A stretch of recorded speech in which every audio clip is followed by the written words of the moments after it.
반갑습니다. 주식 탐구생활 천지인입니다. 이 영상을 녹화하는 날짜는 2023년 4월 29일 토요일자고요. 이번 시간에는 월요일장이었었죠. 8종목이 무더기 하한가를 가면서 제2의 루버 사태가 터지고 있습니다. 관련된 후속 보도가 여러 가지가 나오는 과정에서 새롭게 작전주가 진화되는 모습을 보였는데요. 오늘은 이 내용에 대해서 생각해보는 시간을 갖도록 하겠습니다. 먼저 시황을 좀 살펴보면 우리 시간으로 어제 밤이었죠. 미국의 3월 PCE 물가지수가 발표됐는데요. 개인 소득의 경우 2월에 0.3% 증가해서 3월에도 0.3% 증가로 그 수준을 유지를 했습니다. 그런데 개인 소비 지출은 0.1% 증가해서 0% 증가로 증가폭이 거의 없죠. 지표상으로 보면 상당히 좋지 않은 흐름인데 사실은 연준은 개인 소비 지출이 너무 뜨겁지 않기를 바라죠. 인플레이션 때문에요. 그래서 나쁘지 않게 시장은 해석을 했습니다.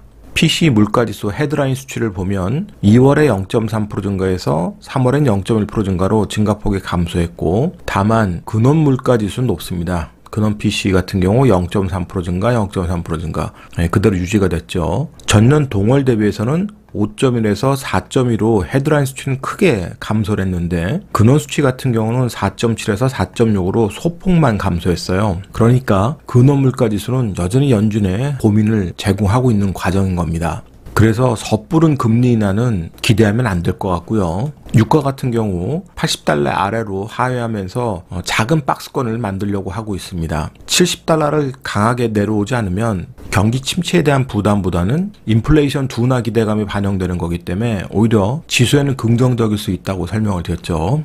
10년 만기 미 국채금리 상황을 봐도 단기 박스권을 형성하면서 위로 튀는 것보다는 일정 부분 박스권에 갇혀서 움직일 가능성이 높아졌습니다. 다음 주에 있을 FOMC 회의에서 0.25% 금리 인상이 결정이 되겠죠. 그럴 가능성이 높으니까. 그런데 역시 코멘트가 중요합니다. 파월 의장이 향후에 어떤 방향으로 통화정책을 이끌어갈지 이 부분이 만약에 시장이 원하는 방향이면은 안정적 흐름이 나오겠지만 그렇지 않으면 또 금리가 요동을 치겠죠. 나스닥 지수 같은 경우 빅테크 기업들이 양호한 실적을 발표하면서 일단 기술적으로 반등 시도해서 다시 최근에 고점 자리까지 올라왔습니다. 12,000을 또 회복을 했는데 만약에 다음 주 FOMC 회의에서 긍정적 코멘트가 나온다면 위로 한번 칠 수 있는 그런 모멘텀이 되겠지만 그렇지 않으면 다시 여기 박스에 갇히겠죠. 그래도 지수가 밑으로 꽂지 않고 일단은 계속 자리를 찾아가려고 하는 모습은 다행스럽네요. 국내 시장 같은 경우 국민연금과 외환스와프를 계약했다는 소식으로 환율이 한번 조정권에 깊게 나왔습니다만 그걸 다 되돌리고 오히려 1330원도 돌파해서 추세를 연장하려고 하고 있습니다. 계속 환율 부담을 안고 있는데 어쨌든 국민연금이 직접적으로 행동에 또 취해야 조정이 들어올 것 같아요. 그런데 참 환율이 앞으로도 계속 만만치가 않은 게 달러 인덱스의 흐름이 이렇게 강하게 흐르지 않고 있잖아요. 바닥권에서 지금 눈치 보기를 하고 있는 과정에서 우리 환율만 이렇게 원화 약세 구간을 확대하려고 한다는 것은 그만큼 우리 경제가 부담스럽다는 거잖아요. 이렇게 되면 수급적으로도 안 좋은 상황인데 외환당국이 추가적 조치를 좀 취해야 될 것으로 보여집니다. 어쨌든 국민연금도 빨리 행동에 들어가야 되겠죠.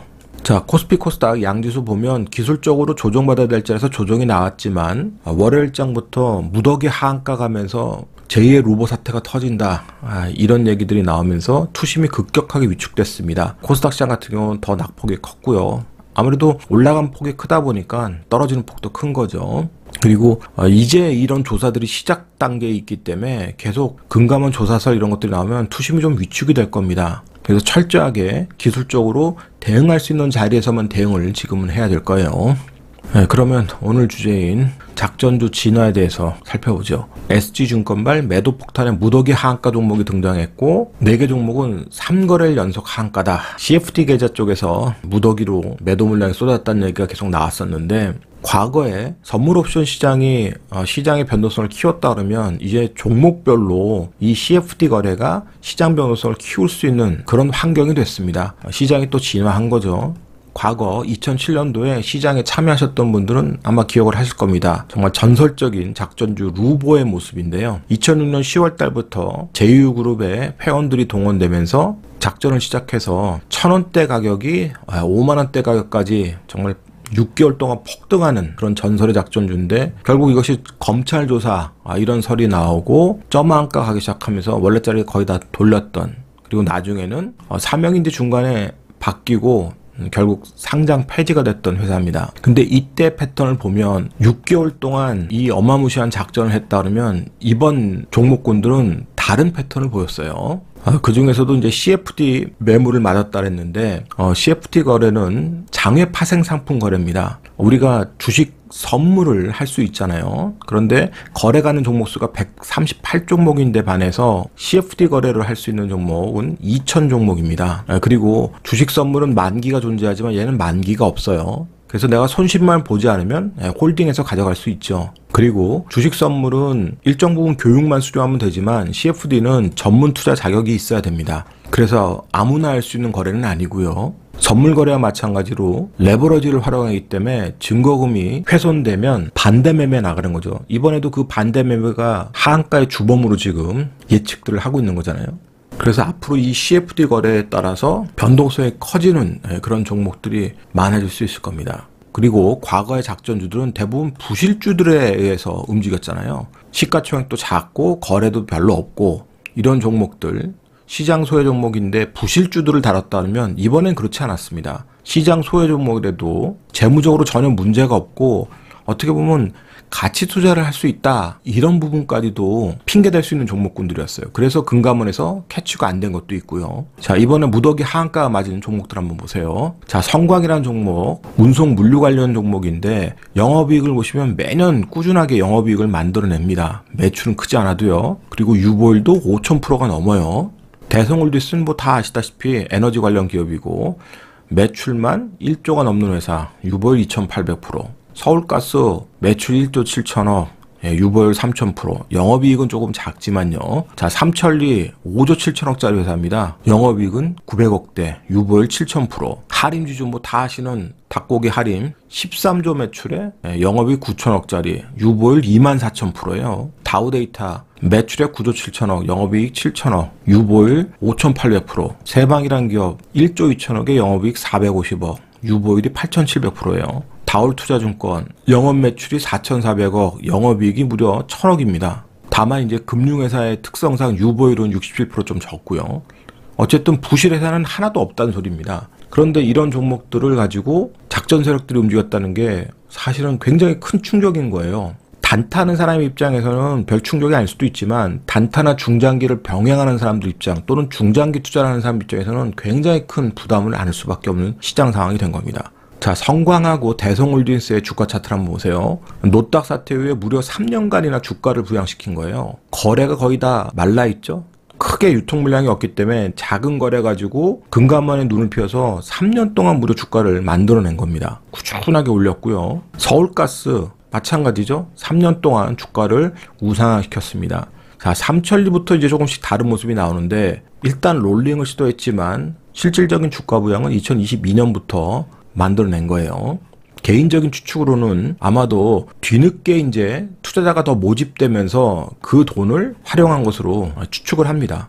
다우데이터 세방의 모습 보세요. 전혀 다른 업종군인데 지수하고도 전혀 다른 움직임을 보이죠. 근데 두 종목은 비슷한 흐름을 보이잖아요. 시기도 비슷하죠. 주가의 패턴도 비슷하고.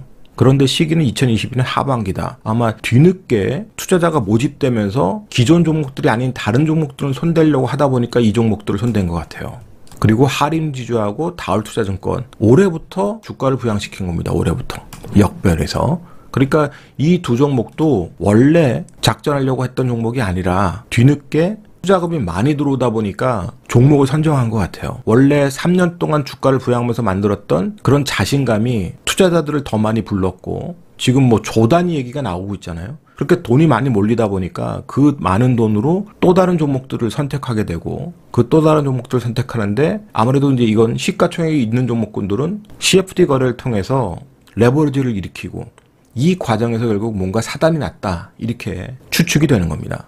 그래서 앞으로 이 CFD 거래에 대한 내용이 공개가 안 되면 정말로 매매하는데 어려움을 더 느낄 수 있을 것 같고요. 과거에는 부실 기업들이 작전주에 노출됐다 그러면 이번에는 전혀 재무적으로 문제가 없고 오히려 실적도 좋은 이런 기업들이 작전주에 노출됐다는 것이 상당히 충격적이라는 거죠. 그리고 2, 3년 중장기적으로도 이렇게 시세를 만들 수 있다 그러면 한 방에 저렇게 죽어버리는 경우가 생기는데 과연 개인 투자자들이 뭘 믿고 중장기 가치 투자를 할 수 있겠어요? 심리적으로 상당히 큰 압박을 받을 수밖에 없습니다.